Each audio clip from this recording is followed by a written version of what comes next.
Hello everyone. आने वाले समय में एंटीबायोटिक्स आपकी बीमारी का इलाज नहीं बल्कि आपकी डेथ का कारण बनने जा रही हैं। यदि आप लगातार यहाँ पर एंटीबायोटिक्स का सेवन करते हैं तो ये आपकी मौत का रीजन बनने वाली है और इसको लेकर के हाल ही में एक शोध जारी किया गया है। इस शोध में इसको लेकर के यहाँ पर बातें और परिणाम यहाँ पर स्पष्ट किए गए हैं, इसलिए आज हम इस वीडियो में इसके बारे में डिस्कस करेंगे कि एंटीबायोटिक्स क्या होती हैं, किस संदर्भ में इसको लेना चाहिए और यहाँ पर क्यों ये समस्याप्रद होकर डेथ का कारण भी बन सकती हैं। यदि आप भी लगातार एंटीबायोटिक का सेवन करते हैं तो इस वीडियो को यहाँ पर जरूर पूरा देखें और लोगों को शेयर भी करें ताकि ये जागरूकता सभी तक यहाँ पर पहुंचे। सबसे पहले यहाँ पे हम बात करते हैं एंटीबायोटिक्स को लेकर के शोध के बारे में। हाल ही में देखें तो एंटीबायोटिक रेजिस्टेंस से लेकर के साल 2050 तक कहा गया है कि दुनिया में करीब 3.90 करोड़ लोगों की मौत हो सकती है, लगभग 4 करोड़ लोगों की। लैसेंट में पब्लिश एक नई स्टडी में चौंकाने वाला यह खुलासा किया गया है और स्टडी के अनुसार 2022 से 2050 तक एंटी माइक्रोबियल रेजिस्टेंस होने वाली मौतों का आंकड़ा जो है वो 70% तक यहां पर बढ़ सकता है, जो कि आंकड़े अपने आप में एक भयावह हैं कि आप लगातार इनका सेवन करने से वो समस्याएं क्रिएट होंगी जिससे यहाँ पर लोगों की मौत का कारण यानी कि जो दवाएं हैं वो आपके लिए कितनी बड़ी समस्या बन सकती हैं। अब आइए यहाँ पर इसके संदर्भ में अलग अलग संदर्भों के डेटा को चेक करते हैं। Global research on anti microbial resistance परियोजना के शोधकर्ताओं के एक समूह ने एंटीबायोटिक प्रतिरोध से भविष्य में होने वाली मौतों की संख्या में भारत, पाकिस्तान, बांग्लादेश सहित दक्षिण एशिया में सर्वाधिक रहने का यहां पर अनुमान, यानी कि सबसे ज्यादा जो मौतें इसमें होंगी वो आपको दक्षिण एशिया के भारत, पाकिस्तान और बांग्लादेश में होने वाली है। वर्ष 2025 और 2050 के बीच इसके कारण सीधे तौर पर 1.18 करोड़ लोगों की यहां पर मौत होने का अनुमान है, जबकि अफ्रीका में मौत का आंकड़ा यहां पे काफी ज्यादा बढ़ जाएगा और 1990 से 2001 के बीच एंटीबायोटिक प्रतिरोध के कारण दुनिया भर में हर साल करीब 10 लाख से अधिक लोगों की मौत ऑलरेडी हुई है।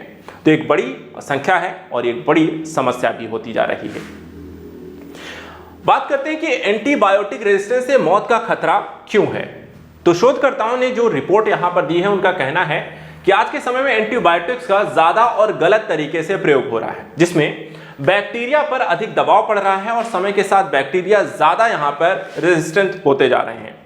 इससे बचना है तो एंटीबायोटिक्स का इस्तेमाल समझदारी से और सही तरीके से यहां पर करना होगा। तो एंटीबायोटिक्स होती क्या है ये भी समझ लीजिए। देखिए, एंटीबायोटिक्स वो दवाएं होती हैं जो बैक्टीरिया के कारण होने वाले संक्रमण और बीमारियों के इलाज के लिए आपको दी जाती हैं। एंटीबायोटिक्स वायरस के खिलाफ काम नहीं करते हैं और पेनिसिलिन एक प्रसिद्ध यहां पर देखा जाता आपको एंटीबायोटिक होती है। इसी में एंटीबायोटिक्स दवाओं के एक बड़े समूह का हिस्सा जिसमें एंटी माइक्रोबियल कहा जाता है और ये अन्य प्रकार के यहां पर माइक्रोबियल्स हैं जिसमें एंटीवायरल होती हैं, एंटी फंगल होती हैं, एंटी पैरासिटिक्स होती हैं। जैसे एंटीवायरल की बात करें तो ये वायरल के कारण होने वाले संक्रमण के इलाज के लिए, जैसे कि यहाँ पर हम देखते हैं सर्दी, खांसी, जुकाम, जो कि एक वायरल यहाँ पर आपको फीवर, जुकाम, कोल्ड इत्यादि पकड़ता है। इसी तरह एंटी फंगल जो है कवक के कारण होने वाले संक्रमण के इलाज के लिए दिया जाता है। वहीं एंटी पैरासिटिक जो होता है कृमियों और परजीवियों से होने वाले संक्रमण के उपचार के लिए दवाएं आपको दी जाती हैं। इन सभी दवाओं का उपयोग संक्रमण के इलाज के लिए यहाँ पर किया जाता है और एंटीबायोटिक दवाओं का अत्यधिक उपयोग होने के कारण अब इसमें से कई सारी जो दवाइयां हैं वो प्रभावी नहीं रह गई हैं। एंटीबायोटिक्स दवाओं का उपयोग केवल तभी किया जाना चाहिए जब उन्हें जीवाणु संक्रमण के इलाज के लिए यहां पर आवश्यक हो, तभी आप इन दवाओं का प्रयोग करना चाहिए, अन्यथा की स्थिति में आप दवाओं का ज्यादा सेवन ना करें। एंटीबायोटिक्स प्रतिरोध क्या होता है वो भी समझ लीजिए। देखिए, यहां पर कई एंटीबायोटिक्स पहले की तुलना में यहां पर कम प्रभावी हैं। यह एंटीबायोटिक्स प्रतिरोध के कारण भी होता है और ऐसा इसलिए भी होता है क्योंकि एंटीबायोटिक्स इतनी बार आपने इस्तेमाल की होती हैं कि बैक्टीरिया के खिलाफ भी काम करना आपको बंद कर देती हैं। कभी कभी ऐसा भी होता है कि बैक्टीरिया जो होता है एंटीबायोटिक्स से खुद को बचाने के लिए अपना तरीका ही यहां पर बदल लेते हैं और एंटीबायोटिक्स प्रतिरोध एक गंभीर वैश्विक समस्या, यानी कि जो जो आपके वायरल हैं, जो विषाणु हैं, जो यहाँ पर जीवाणु हैं, तो वो आपको बैक्टीरिया जो हैं वो इन दवाओं के खिलाफ किस तरीके से उनको बचना है वो अपने आप को धीरे धीरे उस तरीके से डेवलप कर लेते हैं और इसके कारण ये दवाइयाँ जो होती है असर करना आपको बंद कर देती हैं। बैक्टीरिया जितने ज्यादा यहाँ पे एंटीबायोटिक्स के संपर्क में आते हैं, उनके बदलने और उनके प्रतिरोधी बनने की जो संभावना होती है उतना ही ज्यादा होती है। इसीलिए दवाओं का सेवन आपको बहुत जरूरत होने पर ही करना चाहिए, ताकि वो दवाएं अपना असर दिखाएं, ना कि यहाँ पर बेअसर हो जाएं। जब जरूरत ना हो तो एंटीबायोटिक्स का प्रयोग ना करें। और एंटीबायोटिक्स का ठीक से यहाँ पर प्रयोग करने के संदर्भ में भी कहा गया कि जैसे कि कब आपको यहाँ पर एंटीबायोटिक्स दवाओं को ठीक से नहीं लेना है, जैसे कि खुराक लेना भूल जाना या कोर्स पूरा ना करना भी यहाँ पर कई बार समस्याएं आपको क्रिएट कर सकता है। तो दवाएं लें तो पूरा लें। क्या है चौंकाने वाली यहाँ पे स्टडी के संदर्भ में अन्य तथ्य? तो study global research on anti microbial resistance project का एक पार्ट है और यह दुनिया भर की एक पहली स्टडी है। WHO का इसके संदर्भ में कहना है कि रेजिस्टेंस कॉमन इन्फेक्शन के इलाज को परेशानी करने वाला यहां पर देखा जाए तो आपको बना देता है। कीमोथेरेपी, सिजेरियन जैसे मेडिकल इंटरवेंशन को काफी यहां पर ये रिस्की बना देता है। स्टडी में 204 देशों के 52 करोड़ से ज्यादा हॉस्पिटल रिकॉर्ड्स, इंश्योरेंस क्लेम्स और डेथ सर्टिफिकेट जैसे डेटा को इसमें शामिल किया गया है। और इसे करने के लिए यहाँ पे स्टैटिकल मॉडलिंग का भी यहाँ पे इस्तेमाल किया गया है, यानी कि काफी सारा जो डेटा है कलेक्ट करके इस रिपोर्ट को यहाँ पर तैयार किया गया है। स्टडी से और क्या पता चलता है?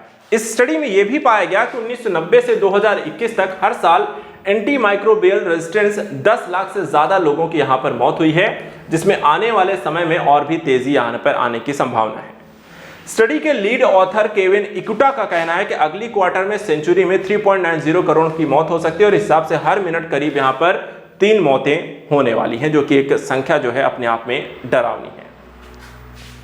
एक डाटा यहां पर यह भी कहता है कि बच्चों को कम, बुजुर्गों को यहां पर ज्यादा इससे खतरा होता है।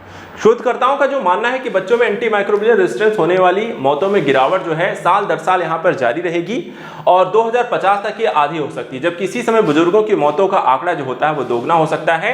और पिछले 30 साल का जो पैटर्न है वो इस आधार पर इस डेटा को उनके द्वारा डेवलप किया गया है। तो इस तरीके से आप एंटीबायोटिक्स अगर दवाएं ले रहे हैं तो सोच समझ के लें, जरूरी हो तो तभी लें, अन्यथा की स्थिति में जो दवाएं आपके लिए यहाँ पे सेहत को अच्छा करने, बीमारी से छुटकारा पाने का रीजन है, वो आगे चल करके आपकी मौत का भी कारण बन सकती हैं। आज के सेशन में इतना ही। ऐसे ही इंपॉर्टेंट और जरूरी खबरों को लेकर के आप हमारे साथ यहाँ पे जुड़े रहें। Thank you so much and good luck.